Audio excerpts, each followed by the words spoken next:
Olá, voltamos aqui com Resenha Corporativa, o podcast do seu negócio. E falando de artes marciais, não tinha como não falar do Kung Fu. Oscar Collazo, seja bem-vindo aqui ao Resenha Corporativa, para a gente falar um pouco dessa arte marcial milenar, né? Tão tradicional, que teve momentos assim tão importantes, eu acho até aqui a nível Brasil, né? Que eu lembro década de 80, por aí o Kung Fu era muito comentado, era muito falado. E aí vieram as outras artes marciais também, né? E assim, hoje pouco se escuta falar do Kung Fu.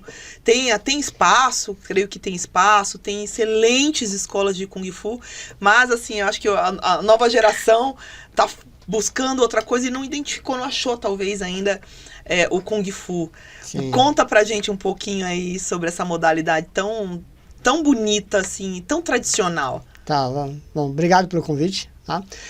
O Kung Fu realmente, na década de 70, 80, ele era muito, muito famoso por causa dos filmes, né? Bruce Lee, que acabou trazendo pra cá, né? Mas hoje eu vejo o Kung Fu não só como uma arte marcial, mas como uma filosofia de vida, tem toda a parte de cultura também. Então, como você mesmo disse, o Kung Fu estava um pouco em baixa porque veio a alta do Muay Thai, do Jiu-Jitsu, que são mais artes marciais que tem mais para defesa pessoal. O Kung Fu ele também tem, só que ele também tem toda a outra parte filosófica também. Então, por isso que hoje não é tão procurado. Né? Mas uma coisa bacana que você até colocou, que na década de 70, 80, tinha os filmes do Bruce Lee, né, que chamou muita atenção para o Kung Fu, inclusive aqui no Brasil. E aí veio o Muay Thai, o Jiu-Jitsu, também acho que motivado por essa questão da comunicação, né? Sim. Porque o Muay Thai se tornou mais famoso no Brasil depois, quando vieram os filmes do Van Damme, sim, né? E assim, e o Jiu-Jitsu com o MMA, o UFC, começou a difundir mais, a pulverizar mais, né, essas modalidades. Eu acho que a informação, né, direciona um pouco, né, os alunos, a galera a procurar uma outra modalidade, né, ali também. Então é bem interessante isso. Sim, o Kung Fu, ele tem toda a parte de formas que a gente fala também, que são as armas tradicionais. E tem as aplicações. Então ele não tem só a parte de luta. Então, para as artes marciais que tem só a parte de combate e de luta, tem esse público que, como você falou, do MMA. Então, o MMA é só isso, é mais luta, né? Então, fica mais fácil para as artes marciais crescerem, que envolve mais a parte de luta. Lógico, essas artes marciais também traz toda essa parte cultural, de respeito, de união, mas o Kung Fu ele tem toda essa parte de armas, por exemplo, que é muito grande, né? Então, que não se vê na televisão, por exemplo. Então, para você ver, você tem que ir num campeonato de Kung Fu ou em algumas apresentações. Então, eu acho que essa é a diferença do Kung Fu para as outras artes marciais, sabe? E é mais filosófico também, né? O Kung Fu, sim, nesse ponto, assim, É porque o Kung Fu é muito antigo, né? Então, ele também é a origem de outras artes marciais, né? Bastante. Né? Então, no Kung Fu, tem junto, né, das artes marciais chinesas, tem o Tai Chi, né, tem o Soi Chao, tem o Sanda também. O Sanda hoje tá ficando um pouco mais conhecido porque tem alguns lutadores do MMA que faz o Sanda, né, então isso é muito bom para nós do Kung Fu. E então é muito antigo. Então tem toda essa parte filosófica e cultural também, né? Então a gente tem a dança do leão também, que é muito famosa, dança do dragão. Então não é só a parte de combate. E essas modalidades? Porque o Kung Fu ele tem modalidades ainda dentro dele, né? Sim. Que é louva-a-Deus, são os estilos, né? São estilos, isso, no caso. Como diferenciar? Isso vai muito assim por exemplo, o praticante ele vai se identificar mais com um determinado estilo para ele poder optar, ou não, são escolas diferentes? Não, o praticante é o que eu sempre aconselho, é sempre fazer algumas aulas experimentais de vários estilos para ele ver o que ele gosta. Tem gente que gosta de mais de chute, tem gente que gosta de mais de soco, tem gente que gosta com mais velocidade, com mais tranquilidade. Então, no Kung Fu, vai se diferenciar vários estilos, né? Porque, por exemplo, estilo sul, estilo norte, né, na China, e então isso diferencia muito. Então, vai depender muito do que o aluno gosta. Entendeu? Aí aqui no Brasil é muito conhecido o nosso estilo Garra de Águia, é conhecido também o Louva-a-Deus, Hungar, O Chulifá também é muito conhecido. Então, são estilos mais fortes aqui no Brasil. De mais força? Não, mais forte que eu digo de mais, Tá. com mais procura, podemos dizer assim. Entendi. Né? Tem mais professores, mais mestres. Né? Entendi. E essa diferença, então, vai ser do estilo, um mais chute, o outro mais soco, isso que vai diferenciar Sim, sim. A forma do movimento, né? Não só isso, né, mas uma das características é isso, né, e assim, a movimentação, né, é difícil falar sem mostrar, né, mas a movimentação do aluno, do mestre, você vai saber se ele é mais do estilo sul, mais do estilo norte. Além da parte das armas também, tem uma parte do sul tem armas mais características do sul, do norte mais características do norte. Entendi. Então as armas também vão ser diferenciadas de acordo com o estilo. Vão, as armas e a movimentação das armas. O Kung Fu é muito complexo por isso. Amplo, né? Eu muito, acho que até as grande. graduações são mais amplas também, né? Sim. O estudo deles. Eu não comparando com outras artes marciais, mas o Kung Fu realmente ele é muito grande. E além de tudo, depois que se comercializou, né? Porque assim, o meu mestre, o mestre Liu Ying-Kei, ele trouxe que trouxe o Kung Fu para o Brasil. Só que eu faço garra de águia, só que tem outros mestres de garra de águia. Então, além disso, né, tem vários mestres do mesmo estilo. Então, depois que comercializou, isso ficou mais complicado. Isso não é ruim pro aluno, né? Quanto mais gente ensinando, melhor. Né? Então, mas mesmo dentro de cada estilo, às vezes diferencia um pouquinho também. Porque a visão de cada mestre, a evolução de cada mestre, tem mestre que é mais tradicional, vou ficar lá no passado e vou ensinar daquele jeito. Tem mestre que, não, a gente está em 2024, a gente evoluiu, a educação física evoluiu, o jeito de se movimentar, para você não se lesionar, evoluiu. Então, vamos evoluir a técnica também. Eu prefiro pensar dessa forma, igual meu mestre pensa.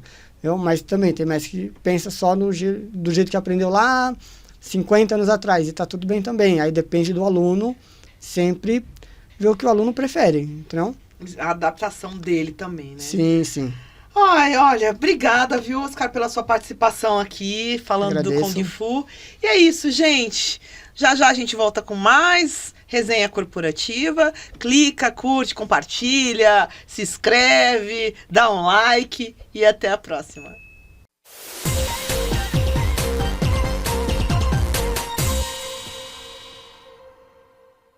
Fala, galera, voltamos aqui com Resenha Corporativa, o podcast do seu negócio. E hoje, como convidados, William e Rafael, sejam bem-vindos. Vamos falar um pouquinho aí sobre funcional, né? O funcional é relativamente novo. Porque, ou só virou moda de repente? Já tinha antes? Como é que foi isso? É bem isso. Ele é antigo e tal, só que deu esse boom agora depois que alguns influencers, alguns artistas começaram a praticar e postar os resultados na internet. Aí ele deu esse boom na internet, mas é uma modalidade antiga já. E de onde vem essa ideia do funcional? Teve um momento assim na história que foi criada? Ou foi uma combinação? Foi criado aqui? Como que surgiu o funcional? Então, o funcional ele adere a pessoas assim que gostam mais de atividades mais dinâmicas, atividades em grupo. É uma modalidade onde você vai trabalhar o seu corpo como um geral. Você vai trabalhar tanto atividades de força, cardiorrespiratória, resistência.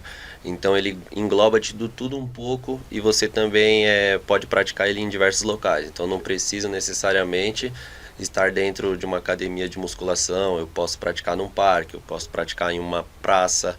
Então é um grande diferencial também para essas pessoas que não são tão fãs da musculação, né? Da sala ali, adeptos, puxar ferro, essas coisas. Então é algo onde você consegue interagir mais, e ele é dessa forma. Mas ele surgiu assim desse entendimento, né? Tipo, dessa necessidade de tornar a coisa um pouco mais dinâmica. E isso foi uma ideia aqui dos brasileiros, ou isso já veio de fora? Já estavam praticando o funcional? Porque eu sei que, tipo, por exemplo, aqui, nós estamos falando de Brasil, de São Paulo especificamente, pouco se falava em funcional anos atrás, né? Sim. E aí, de repente, a coisa deu um boom, justamente por conta dessa questão dos influencers também. Mas isso foi criado aqui ou foi modificado aqui também? É porque tem várias coisas. Nos Estados Unidos é muito em alta também, que eles falam do CrossFit, o body full, né? O full body, que é o treinamento integrado também. E aí, aquela questão, né? Fui nos Estados Unidos, aí começou a trazer aqui. E o funcional nada mais é do que os movimentos que nós fazemos no nosso dia a dia.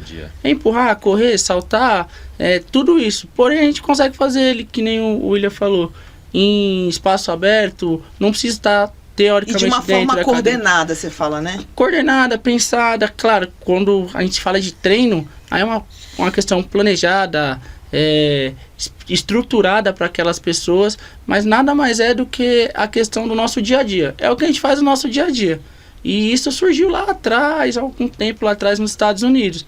E aí a galera começou a observar, aí começaram a fazer estudos sobre o funcional em questão de tônus muscular, porque muita gente tem esse preconceito de, eu quero ganhar um pouco de massa magra, porém eu vou para a musculação porque o funcional não me entrega isso.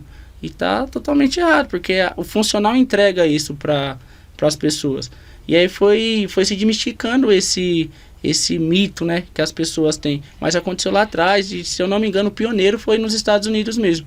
E aí a galera trouxe pro Brasil e deu muito certo. E como eu falei, né, deu um boom agora por conta dos influencers, dos artistas que estão praticando. E aí postando seus resultados na internet também.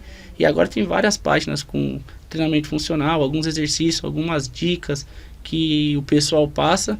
E tá tendo muita adesão, muita mesmo, nessa questão. Ou seja, ele vai trabalhar vários aspectos. Eu acho que o que ele não vai atingir é a questão da hipertrofia, né? Exatamente isso. Sim. Essa é uma questão que, se a pessoa ela quer especificamente a questão da hipertrofia, no treinamento funcional ela não vai alcançar, né? Mas resistência, capacidade cardiorrespiratória, definição, ganho de massa magra, perca de peso, tudo isso é possível, né? Agora a questão assim específica, eu quero hipertrofiar, já fica complicado, né? Complicado. E atletas de alta performance também estão procurando, né? Esse condicionamento físico no funcional. Sim. Tem bastante. Tem alguns jogadores aí profissionais, eles seguem bastante esse método do treinamento funcional. Que aí já volta um pouquinho mais para o treinamento específico, com que vou falar de futebol. Ele vai começar a treinar, especializar nos movimentos que eles fazem dentro do campo. Então eles focam naquele movimento que ele quer fazer, o que ele faz durante o jogo, ele quer melhorar, potencializar aquele movimento. Com o treinamento funcional ele consegue fazer isso. Tanto que quando você vê, quando os jogadores vão para a academia, no personal deles, eles não ficam nas máquinas puxando peso, levantando halter, essas coisas. Eles vão mais para a questão do movimento específico. Treinamento livre, né? E que é o que a gente falou da questão do dia a dia, do cotidiano dele. Então ele vai potencializar aquilo ali. Então, ou seja, no treinamento funcional você consegue organizar o treino de acordo com a necessidade daquele aluno. Consegue. Se você faz ele no personal, você consegue. Na aula em grupo, você vai conseguir ali. Porém, não vai ser tão personalizado como se fosse um personal. Porque o personal você vai estar ali. Pô, Rafa, eu sou jogador, eu atuo em tal posição, eu preciso melhorar minha velocidade. Então a gente vai fazer um trabalho de potência, trabalho de força ali. Vamos melhorar isso. Quando vai para o grupo, a gente tem que tentar fazer com que todos façam os exercícios com um só objetivo. Meu condicionamento físico. Eu quero melhorar as dores na lombar, quero melhorar as dores no joelho. Então a gente consegue englobar tudo isso também no coletivo. Gente, muito bom aí, muito bom. Obrigada pela participação de vocês, viu?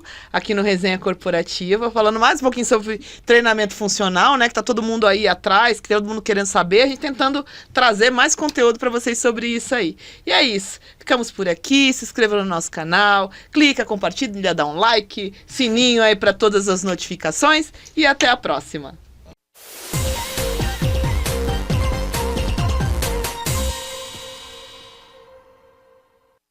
Olá, voltamos aqui com Resenha Corporativa, o podcast do seu negócio.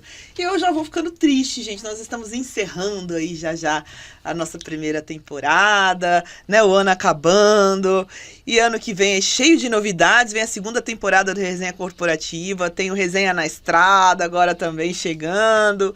O guia aí com tudo. Nossa, é tanta novidade que eu vou deixar para falar numa outra oportunidade. Mas, Jonathan Barros, seja bem-vindo. Obrigado. CTD Black Strip. Isso aí. Isso aí. Jonathan, me explica uma coisa, assim, as artes marciais, agora o jiu-jitsu, Muay Thai, deu uma crescida, né? Todo mundo agora procura, acho que de uns 10 anos pra cá começou a aumentar muito a busca. Sim, começou a aumentar muito porque, principalmente com o avanço das redes sociais, o pessoal ali falando muito sobre saúde, sobre você buscar algum meio de se movimentar, de cuidar da saúde, artes marciais acabou sendo uma das melhores e maiores opções para as pessoas que julgavam o exercício somente fazer academia e correr. Fazia somente essa associação. E aí, com o avanço das redes sociais, conseguimos divulgar melhor os benefícios e que artes marciais não é somente um esporte para luta e competição, é também para cuidar da saúde e evolução. Exatamente. Mas eu acho que também a questão da competição ali, a vinda dessa questão do UFC, do MMA, isso tudo, acabou divulgando mais também, né? Sim, porque por mais que a pessoa, às vezes, ela não queira competir, mas ela despertou a curiosidade, né? Exatamente. E para os jovens, o avanço do UFC acabou sendo mais uma opção no país do futebol, os jovens sonharem com outro profissionalismo dentro do esporte. E um profissionalismo mais acessível também? Mais fácil, talvez? Mais acessível, porém muito menos valorizado. Hoje nós temos atletas profissionais no nosso time, o Demerson Silva, mão de pedra, e estamos numa luta constante para conseguir essa valorização. É muito difícil.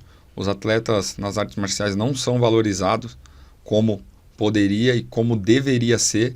Então, apesar de ser mais acessível, porque as academias, nós envolvidos, buscamos gerar todas as oportunidades possíveis, dentro do Brasil não é reconhecido como deveria. Então, uma premiação de um campeonato, a bolsa para os atletas, é tudo muito baixo dentro do esforço que é feito para conseguir subir em cima de um ringue ou dentro de um octógono para você poder competir. Então, é por isso que acaba até chegando num certo momento em que os atletas desistem, mudam, porque a maioria dos atletas tem que trabalhar e treinar para poder avançar e chegar lá em cima, dentre os poucos que chegam no UFC e nos outros eventos que pagam melhor. Quando eu digo assim, até da questão da acessibilidade também, eu faço aquele comparativo com o futebol. Tipo, o futebol, quantos milhões de jovens sonham em serem jogadores de futebol e qual percentual disso de oportunidades reais, né, de visibilidade. Talvez a luta, por ela ser um esporte mais individualizado, né, ela deu uma oportunidade maior, assim, para... Tudo bem, tipo, o cara tem que treinar, ele tem que ir mais... se ele tiver o talento ali, o dom para aquilo ali, ele tem uma chance mais... factível de conseguir se tornar um atleta olímpico. Olímpico eu acho que Muay Thai não, né? Um atleta de ponta, de UFC, essas coisas. A sua observação está correta. Porém, a proporcionalidade do futebol trazida para o atleta de artes marciais, vamos colocar aqui o Muay Thai, ela é muito maior, né? Você tem muito mais gente querendo ser jogador de futebol do que ser lutador de Muay Thai. Só que esses que buscam dentro do kickbox ou do MMA se profissionalizar, as oportunidades para você chegar dentro dos eventos que faz com que o atleta viva somente da arte marcial é muito menos do que tem dentro do futebol, que são vários times. Um plantel um time de futebol tem de 25 a 40 jogadores. Na arte marcial é o lutador apenas e o time. Só que essas vagas para os lutadores que chegam no nível A, que fala assim, eu sou lutador e vivo da luta, são muito poucas. Então, proporcionalmente, acaba sendo uma disputa quase que igual. E pros atletas da luta acaba sendo mais difícil, porque até chegar nesse nível de viver somente da luta é muito difícil. E isso estamos falando com conhecimento de causa, porque o Demerson e outros atletas que nós temos profissional lá, o nosso professor, o Elton Rodrigues, participam de eventos em que tem bolsas que, lutando, disputa, dentre as primeiras lutas, você recebe 500, 800, R$1.000. Nossa. É muito pouco. É muito pouco. Então, a escada para chegar até o momento de viver da luta, ela é mais árdua e mais difícil do que propriamente somente do futebol. É porque até as competições internacionais, elas já têm uma visibilidade maior, né? Já pagam melhor, no caso. Exatamente. Aí, o que acontece? Para você chegar nesse nível das competições internacionais, tem que ter um investimento por parte do atleta, por parte da academia, para conseguir colocar ele nesse evento.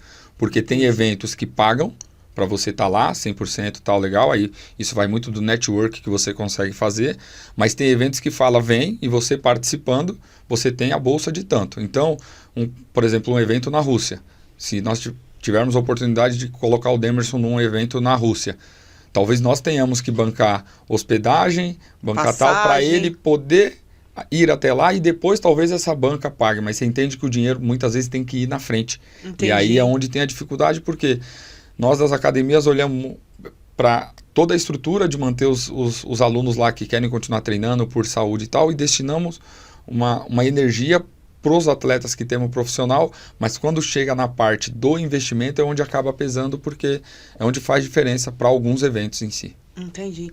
E a iniciativa privada ainda não olhou ainda para a questão de investimento, de patrocinar um atleta? Não olhou, né? Você pega um exemplo disso, as Olimpíadas que aconteceram agora recentemente, você vê, nós temos a nossa lutadora lá do Brasil, a Bia, boxe, é medalhista, ela vem lutando, e você vai ver a pessoa ainda não consegue viver só disso. Nós temos muitos atletas no Brasil, atletas olímpicos, que bancam o seu equipamento para poder estar nas Olimpíadas. Então, tanto a iniciativa privada como o próprio poder público, governo, né? Poder público, não olham para o esporte dentro do Brasil como poderia e deveria olhar. Por isso, dentro dessa campanha que teve aí, não entrando no campo de política, mas algo que o Pablo Marçal, que foi um cara que estourou aí, mostrando tudo, que ele batia muito forte, o Brasil precisa investir em esporte. Porque no Brasil hoje, o esporte, quando fala esporte, fala futebol. Agora exatamente, com o feminino também e tal, mas quando fala esporte no Brasil, fala futebol. Mas vou te contar uma coisa, eu já falei isso aqui em alguns podcasts, inclusive nos podcasts que a gente fez sobre luta, né?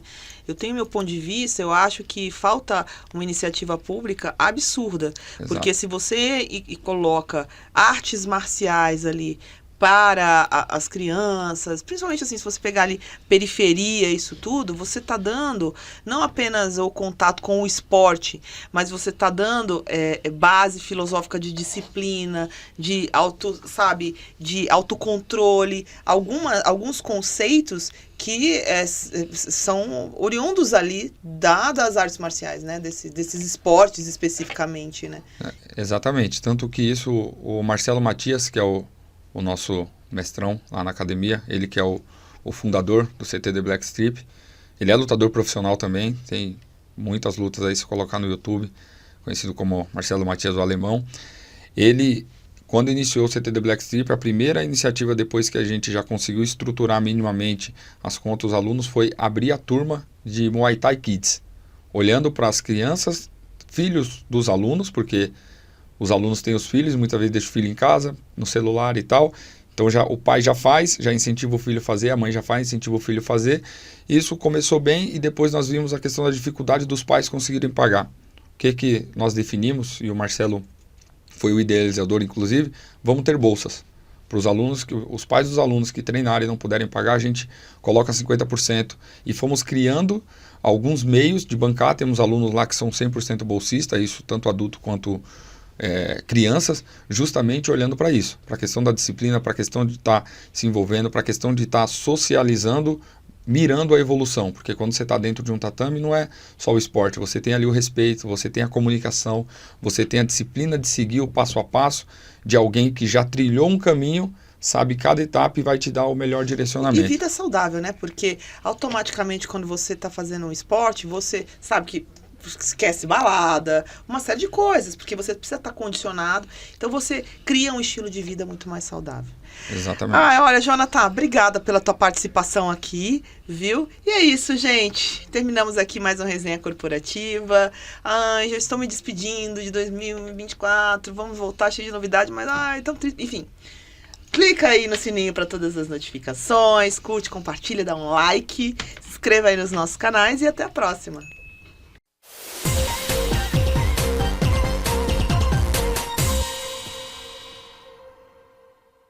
Fala galera, voltamos aqui com Resenha Corporativa, o podcast do seu negócio. Vamos agora falar com Eduardo, Arena Fit de Araguá. Tudo bem, Eduardo? Tudo bem, e você, Sara, como que está? Tudo bem? Tudo bem. Nossa, muitos podcasts depois. Eduardo, vocês fazem mais a parte de treinamento funcional? Isso, a gente trabalha lá na Arena Fit com treinamento funcional. O treinamento funcional, para quem não conhece, é um treino que a gente utiliza mais o peso do corpo, né? A gente não foca muito em máquinas, a gente trabalha com halteres, acessórios, elásticos, steps, caixotes, e trabalha com muito exercício com corrida, trabalha a parte da coordenação, agilidade, equilíbrio e etc. O treinamento funcional, ele surgiu de um tempo para cá, né? É uma modalidade que não é tão antiga assim, né? Ou já era, mas pouco conhecida. Então, todos os anos, na revista American College sai as 10 tendências do mundo fitness. Tá. O treinamento funcional ele nunca ficou em alta. Agora, de alguns anos para cá, depois da pandemia, ele foi uma das modalidades que vem subindo dentro do ranking. Entendi. Então, a sigla do treinamento funcional é High Intensive Interval Training. Traduzindo para o português, é treinamento intervalado de alta intensidade. Tá. Então, acho que foi no ano de 2022, depois da pós-pandemia, ele ficou em 4º lugar dentro da revista. Aí que cresceu, deu E vem boom, crescendo, então. vem dando esse boom. Então, as pessoas que procuram um acompanhamento mais próximo, não se encontram dentro do modelo de academia convencional, procura esse modelo de treinamento através de estúdio, que vai ter um acompanhamento, não tem máquina, não tem só aquela visualização da parte de treinar somente o físico e o olhar somente para a estética. Aquela coisa da hipertrofia, né, propriamente dita. Isso mesmo. Porque o treinamento funcional, até onde eu consegui pesquisar, ele vai trabalhar exercícios de forma mais simultânea, né? Vários grupos musculares, atividades meio... Isso mesmo. Ali, tanto aeróbico, quanto como é que fala? A resistência, tudo isso nos mesmos exercícios. Isso, né? trabalha várias articulações ao mesmo tempo. Tá. A gente consegue fazer um trabalho de bíceps e consegue trabalhar um pouco de panturrilha junto. Então faz um exercício de deslocamento e envolve um agachamento para elevar mais o gasto energético. Essa é a função do treinamento funcional. Tipo, ele vai gastar mais energia e aí, por consequência, ele acaba auxiliando mais no processo de emagrecimento. No processo de emagrecimento. Então, a pessoa, num treino de musculação tradicional, a pessoa que não sabe treinar, né? Tem gente que treina na musculação, perde a mesma quantidade de calorias no treinamento funcional. Entendi. Mas já é uma pessoa que já está treinada, já sabe treinar e vai conseguir potencializar variáveis dentro da musculação que vai conseguir perder caloria. Quem não consegue treinar, chegou agora na academia, quer emagrecer. A pessoa vai para o funcional, consegue ter um gasto calórico equivalente a uma pessoa que já treina uns 10 anos na academia dentro do funcional. Com ganho de massa magra também, acoplado. Com ganho de massa magra, porque no funcional a gente também trabalha a força. Esse é um dos mitos que surge dentro do treinamento funcional, porque a galera fala, mas eu vou fazer funcional, mas eu não quero perder massa muscular. Não é verdade. A pessoa consegue emagrecer, mas também consegue manter a sua massa magra. E o Eduardo? Como que o Eduardo descobriu o treinamento funcional? Você já trabalhava na parte de esportes, na parte do condicionamento físico? Então, eu iniciei com essa questão de treinos através do futebol. Então, eu sempre joguei futebol, joguei algumas categorias de base, não tive sucesso na carreira como jogador. Que é difícil, né? É muito difícil, é muito Por mais concorrido. que às vezes tem muita gente que é super talentoso, mas tipo, tem os olheiros ali, tem a questão da sorte, né? Tem uma série de fatores, né? E através do futebol eu consegui uma bolsa numa universidade aqui em São Paulo chamada Uni Santana. Lá eles fornecem bolsa tanto para você que joga futebol, basquete, diversas modalidades. E lá eu iniciei a graduação em 2016. Fiquei até 2018 sem estar atuando na área, somente fazendo o curso. Aí em 2018 eu consegui um estágio na área, no SESC. Tá. que é o Serviço Social do Comércio. Tá. E lá eu tive acesso a diversas modalidades. Uma das modalidades era o treinamento funcional. E lá eu despertei um interesse por conta do futebol. E essa parte do treino eu falei, cara, é uma parte assim que eu quero trabalhar com ela. Eu pretendo, depois que eu me formar, trabalhar com essa modalidade. É legal, assim, você contar isso, porque você fala, pô, depois do futebol... Porque o futebol, ele é uma atividade, né, que ele exige muito desempenho, Sim. né, o correr, então ele tem um aeróbico muito, né, um esporte, mas existe um preparo físico também, né, eu acho que o funcional, ele acaba sendo muito útil para quem é atleta também, né, Sim. atleta de performance também, Sim. que vai precisar ter um condicionamento físico, mas precisa manter aquele ritmo, né. Sim.